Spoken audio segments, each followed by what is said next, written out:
আসসালামু আলাইকুম, সবাইকে স্বাগতম জানাচ্ছি। আমি ইসরাফিল মাসুম, আইসিটি বাংলাদেশ নিবেদিত। আজকের ভিডিওতে কথা বলবো পিডিএফের A to Z বিষয় নিয়ে।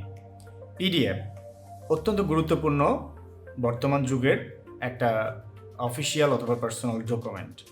এই পিডিএফকে আপনি কিভাবে পাসওয়ার্ড প্রোটেক্ট করবেন এবং পিডিএফ কিভাবে আপনি প্রিন্ট করা বন্ধ করবেন, এই পিডিএফে কিভাবে আপনি ওয়ার্ড থেকে পিডিএফে কনভার্ট করবেন, অথবা পিডিএফ থেকে পিডিএফে কিভাবে ইমেজে কনভার্ট করবেন, অর্থাৎ একটা পিডিএফের বিষয়ে যতটুকু সিকিউরিটি দেওয়া দরকার এবং পিডিএফটা যতটুকু প্রোটেক্ট করা দরকার এবং পিডিএফটা যতটুকু কপিরাইট সিস্টেমের পলিসিতে নিয়ে আসা দরকার, এই বিষয়গুলো নিয়ে আজকে আলোচনা করব।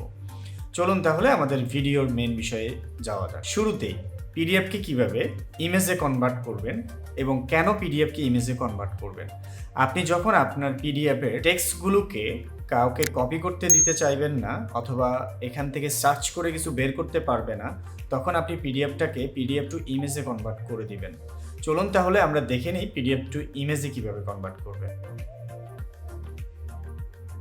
আমরা এই সফটওয়্যারের মাধ্যমে পিডিএফকে প্রোটেক্ট করব। সো প্রোটেক্ট করার জন্য এখানে বেশ কিছু অপশন রয়েছে। শুরুতেই আমরা আমাদের পিডিএফটা আপলোড করব। পিডিএফটা আপলোড করার পরে আমরা এখানে আমাদের পাসওয়ার্ড এন্টার ওপেন পাসওয়ার্ড আমরা দিতে পারি 1 2 3 এবং 1 2 3। এখানে হচ্ছে পিডিএফটা আসলে প্রিন্ট করতে পারবে কি না, যদি প্রিন্ট করে তখন সেক্ষেত্রে কি হবে, কপি সেটাও আমরা ব্লক করে দিচ্ছি এবং মডিফাইও আমরা ব্লক করে দিচ্ছি। এই কাজগুলো আমরা এখানে করে দিচ্ছি, সেটার জন্য আমরা 3 2 1 পাসওয়ার্ড সেট করলাম। সো এই ওয়েবসাইটটার মাধ্যমে এটা হচ্ছে pdf2go.com, তারপরে যে হচ্ছে protect.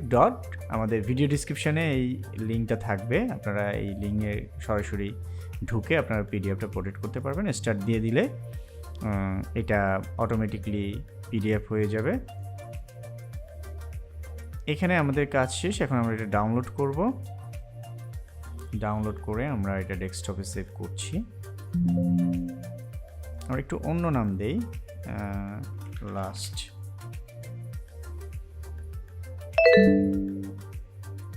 তাহলে এখানে যে আমরা লাস্ট নামে যেটা করেছি এটা আমরা ওপেন করছি 1 2 3 এই নামে। এখন আমরা এটা সিলেক্ট করতে পারছি না। দেখেন এটা সম্পূর্ণ কপি করা যায় না, কিছু করা যায় না, এটা একদম প্রোটেক্ট হয়ে গেছে। যদি আমরা প্রিন্ট দিতে যাই তাও দিতে পারবো না। সো এটাকে আমরা যদি প্রিন্ট মোডে খুলি তাহলে আমাদের পাসওয়ার্ড যেটা আছে আমরা ওটা দিব 3 2 1, তখন আমরা এটাকে প্রিন্ট করতে পারবো। আদারওয়াইজ এটাকে প্রিন্ট করা যাবে না। সো প্রিন্টের পাসওয়ার্ড দিয়ে যদি খুলেন তাহলে প্রিন্ট করতে পারবেন, আর প্রিন্টের পাসওয়ার্ড দিয়ে যদি না খুলেন তাহলে করতে পারবেন না। আর সো আপনার পিডিএফটা কেউ কপি করতে পারবে না, কেউ প্রিন্ট করতে পারবে না। এইভাবে আপনি সেটাকে দেখেন, এটা আর সিলেক্ট করা যাচ্ছে না। সো এইভাবে আপনারা সেট আপ করে নিতে পারেন। এবং এইটা কিন্তু চাইলে MS ওয়ার্ডেও কেউ ডাইরেক্টলি ওপেন করতে পারবে না। এই একটা সুবিধা আছে এখানে, যেহেতু পিডিএফটা লক করা আছে সেহেতু এটার সিকিউরিটি অনেক বেশি। আমরা একটু অপেক্ষা করব এই কাজটার জন্য। এইভাবে আমরা আমাদের এখানে পাসওয়ার্ড চাইছে, আমরা পাসওয়ার্ড দেই। পাসওয়ার্ড দিলেও এটা কাজ করবে না, কারণ আসলে এইটা কাজ করার কথা না, যেহেতু এটা প্রোটেক্ট করা হয়ে গেছে। এবার আসুন পিডিএফ থেকে ওয়ার্ডে কিভাবে কনভার্ট করবেন। ধরেন আপনাকে কেউ একটা পিডিএফ একটা ফাইল পাঠানো মেলে পাঠিয়েছে অথবা অফিসিয়াল কোনো ডকুমেন্ট, সেটা অফিসের যেই ওয়ার্ড ডকুমেন্ট সেটি পাঠায় নাই, তাহলে সেই পিডিএফটাকে আপনি চাইলে অফিসের প্রোগ্রামে চালু করতে পারবেন। চলুন আমরা দেখে নিই কীভাবে এই প্রসেসটি হবে। পিডিএফ টু ওয়ার্ড আমরা কিভাবে করব, যে সাপোজ এটা একটা পিডিএফ ফাইল, আপনি এটার উপরে রাইট বাটন ক্লিক করে ওপেন চুজ, এখানে আসার পরে আপনি মোর অপশনে ক্লিক করার পরে এই যে ওয়ার্ড ওপেন করে নিতে পারেন, তাহলে অটোমেটিকলি ওকে ক্লিক করবেন। একটু অপেক্ষা করতে হবে। ওকে ক্লিক করার পরে পিডিএফটা আপনার ওয়ার্ডে পরিণত হবে। আমি আবার একটু দেখাই আপনাদেরকে। এটা দুইভাবে করা যায়। পিডিএফটার উপরে রাইট বাটন ক্লিক করার পরে ওপেন, এটা পিডিএফ। এটাকে এখন আমরা ওয়ার্ডে ওপেন করব। চুজ, এখানে মোর অ্যাপসে ক্লিক করে ওয়ার্ডে একটু সময় নেবে এটা, কারণ হচ্ছে সে নিজস্ব প্রসেস করে থাকে। এই যে আমরা দেখতে পাচ্ছি। এখন এটাকে খোলার আরেকটা পদ্ধতি হচ্ছে আপনার কম্পিউটারের এমএস ওয়ার্ডটা ওপেন করবেন, ওপেন করে এটাকে একটু ছোট করে পিডিএফটাকে এনে ছেড়ে দিবেন। ওকে অপশনে ক্লিক করবেন, দেন অটোমেটিকলি আপনার পিডিএফটা ওয়ার্ডে কনভার্ট হয়ে যাবে। দেখেন এখানে এটা ওপেন হয়ে গেছে। এবার আসুন পিডিএফটা কিভাবে পাসওয়ার্ড প্রোটেক্ট করবেন, এবং এটা দুই ধরনের হয়ে থাকে। একটা হচ্ছে পিডিএফটা ওপেন করার সময় আমরা ম্যাক্সিমাম সময় দেখি যখন ব্যাংকের কোনো স্টেটমেন্ট পাঠায় সেটা পাসওয়ার্ড প্রোটেক্টেড করা থাকে, অথবা কোনো একাডেমিক কোনো গুরুত্বপূর্ণ লক করা কোনো ফাইল পাঠানো থাকলে সেটা তো পাসওয়ার্ড দেওয়া থাকে। সো এই সিস্টেমটা আপনি কিভাবে তৈরি করবেন, চলুন আমাদের স্ক্রিন শেয়ারে আমরা আপনাদেরকে দেখাই।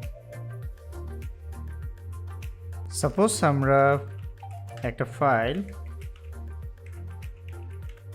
এইটা একটা ফাইল আমাদের আইসিটি বাংলাদেশ, এটাতে আমরা এমএস ওয়ার্ডে একটা পিডিএফ তৈরি করব।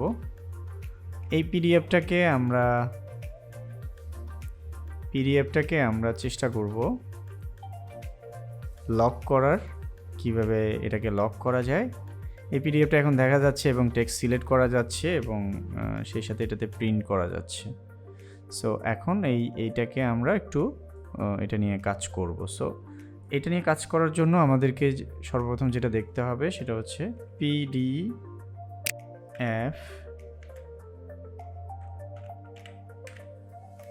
লক।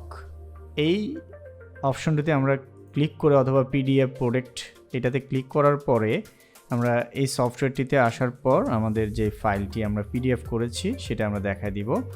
দেখায় দেওয়ার পরে আমরা এখানে চাইলে পাসওয়ার্ড সেট করতে পারবো। সো আমরা 1 2 3 এইভাবে আমরা এনক্রিপ্ট করে আমাদের পিডিএফটাকে আমরা লক করে নিতে পারি। এখন আমরা এই পিডিএফটা ডাউনলোড করছি, ডেস্কটপে রাখছি, প্রোটেক্ট অপশনে ক্লিক করে যখনই আমরা এটাকে ওপেন করতে যাব তখনই আমাদের কাছে পাসওয়ার্ড চাইবে। এটার পাসওয়ার্ড ছাড়া কাজ করবে না। সো আমরা যে পাসওয়ার্ডটা দিয়েছি সেটা হচ্ছে 1 2 3, দেন আমরা এটা ব্যবহার করতে পারতেছি।